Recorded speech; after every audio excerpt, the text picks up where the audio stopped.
If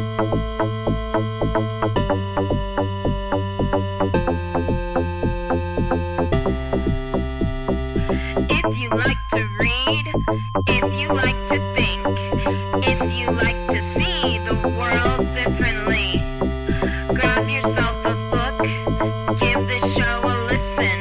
Purple Lit Nerd gonna show you what you're missing.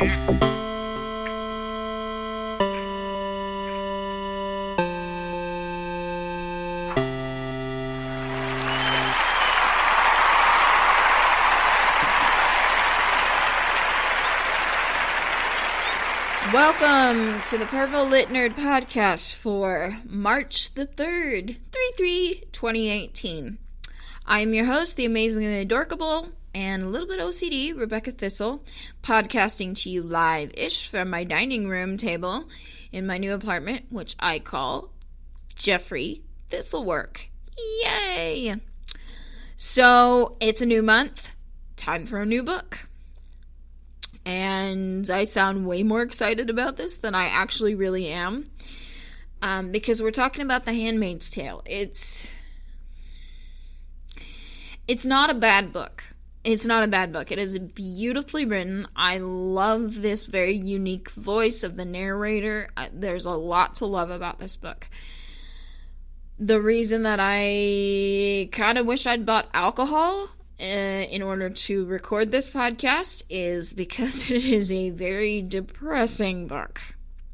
In as much as it is a beautifully written book, it is also very depressing and difficult to get through because it's very sensitive subject matter. So I guess, warning ahead, trigger alert. And that trigger alert is probably just as much for me as it is for anybody else. But hey, in my defense, I knew I was going to be talking about this. You don't know what you're about to listen to. So there's a lot of difficult things ahead. But I think that the more difficult it is to talk about something, the more important it is to have that conversation. Or to talk about it in general. Even if it's not a conversation, even if it's just a monologue, or, in my case, a podcast. And I'm laughing because if I don't, I'm going to cry. So, it's a very involved book. There's a lot to it. So, we're just going to take some baby steps.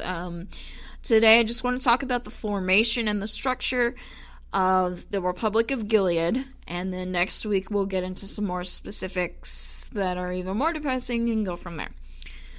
So, the Republic of Gilead is, I guess you could call it a theocracy because it is so heavily based on religion. But by that same token, it's kind of an autocracy. Kind of a dictator. Well, not really a dictatorship because you never really hear about a dictator specifically. So it's kind of oligarchy, autocracy, something like that. Anyways, so this is a dystopian future. It's speculative fiction, and I want to emphasize that this is fiction. This is not prophecy.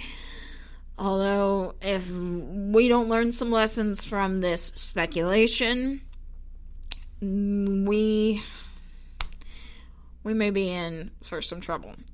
So, the way that the Republic of Gilead is formed is the Sons of Jacob, which is a radical religious group. I'm not entirely sure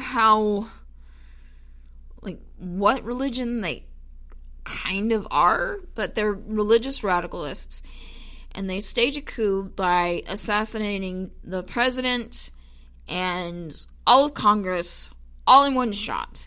Publicly, they point fingers at terrorist organizations.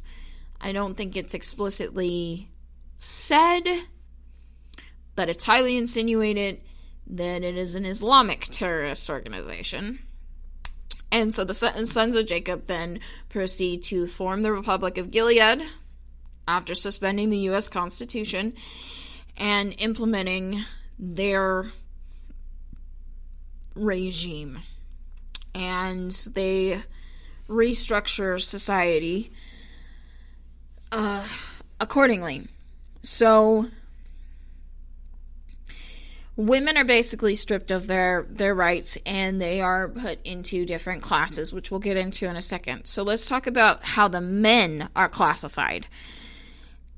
And basically it comes down to either you are a commander, which means you hold a leadership position within the Sons of Jacob, within the Republic of Gilead, or you are not a commander. That's basically what it comes down to. Like, maybe you're a soldier, maybe you're a gardener, maybe you're a chauffeur, maybe you're a guard.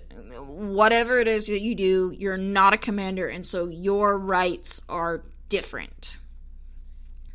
And that's about it for the male social structure. So let's get into the female classes. You have the wives who are married to commanders, so they are higher ranking women.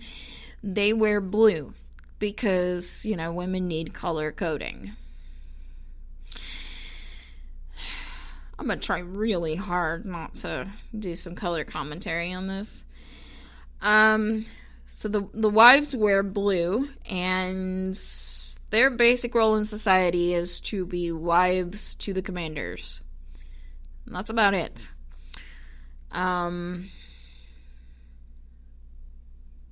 Most, if not all of them, are infertile. Then there are the handmaids, obviously. This is the Handmaid's Tale. They wear red, and their function is to have babies and go shopping. And we'll get into, more about their day-to-day lives in another, and actually probably next week's episode. Because I just can't. I may have to get alcohol just to talk about the handmaids' lives. Then you have the Marthas, who wear green, and they're basically domestic house servants. Then there's the Econo wives, and they wear stripes, so they wear red, blue, green, and white striped dresses, and they basically do all of the above. They're generally assigned to lower ranking men who are not commanders. Then you have the aunts, and they wear brown. The aunts basically train and maintain the handmaids. Again, we'll probably get more into this in next week's episode, by which time I should have procured some alcohol, and I may be a little less about talking about it. Finally, you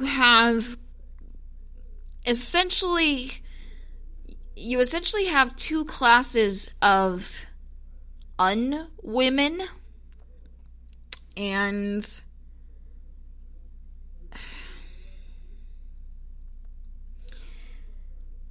I don't even know if you can classify both of them as unwomen. You have unwomen who work out in the colonies cleaning up radioactive waste. Now, the colonies are located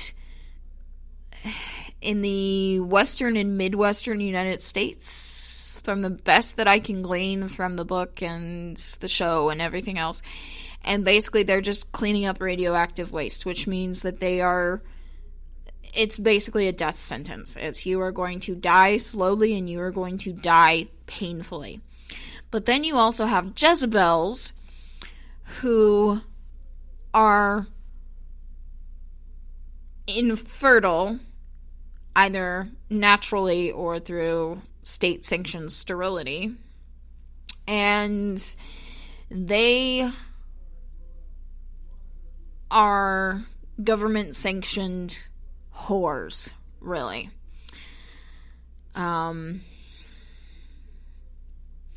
They are housed in former hotels and kind of in secret and out of the public eye, and the commanders get to go to these places and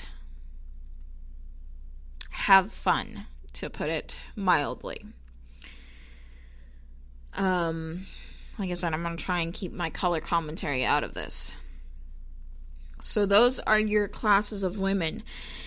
And it's a very oppressive society, as you can tell. So I think the other thing that we really need to get into in describing the Republic of Gilead is the resistance.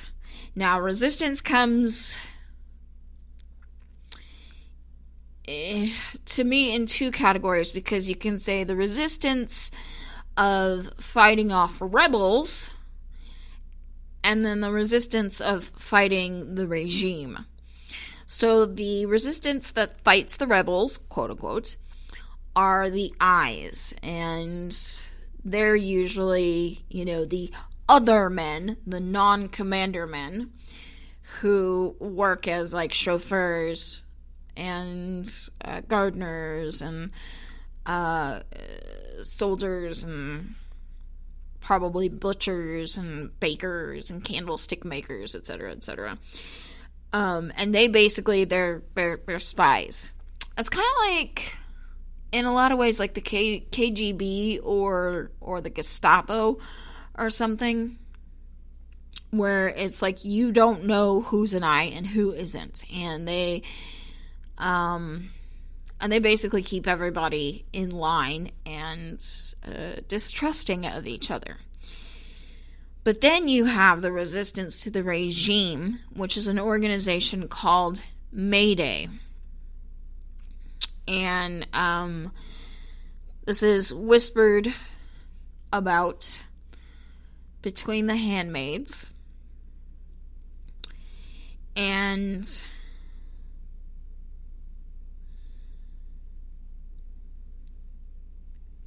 it's an organization that helps, insofar as we know. I'm sure they do more, and hopefully this gets explored in the show in this upcoming season. Again, we'll get into that a little bit more in another episode. But essentially, Mayday helps handmaids escape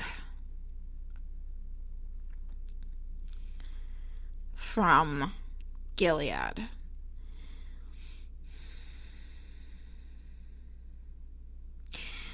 So, why would this happen? The biggest reason that the Republic of Gilead forms, that the sons of Jacob feel a need to take over, is because of rampant infertility problems. And they blame this on a mass consumer culture that polluted, which caused infertility problems. They blame it on a sexually liberated culture where women were taking oral contraceptives that, once you stop taking them, can supposedly cause infertility problems. I don't know if that's true or not. I don't know. I'm not stating that as a fact, but that is some of the propaganda that is put forth. Some more of the propaganda that is put forth is that the STDs that were contracted because of sexual liberation, supposedly, again, propaganda, that those STDs, possibly combined with the pharmaceuticals used to treat them, also contributed to the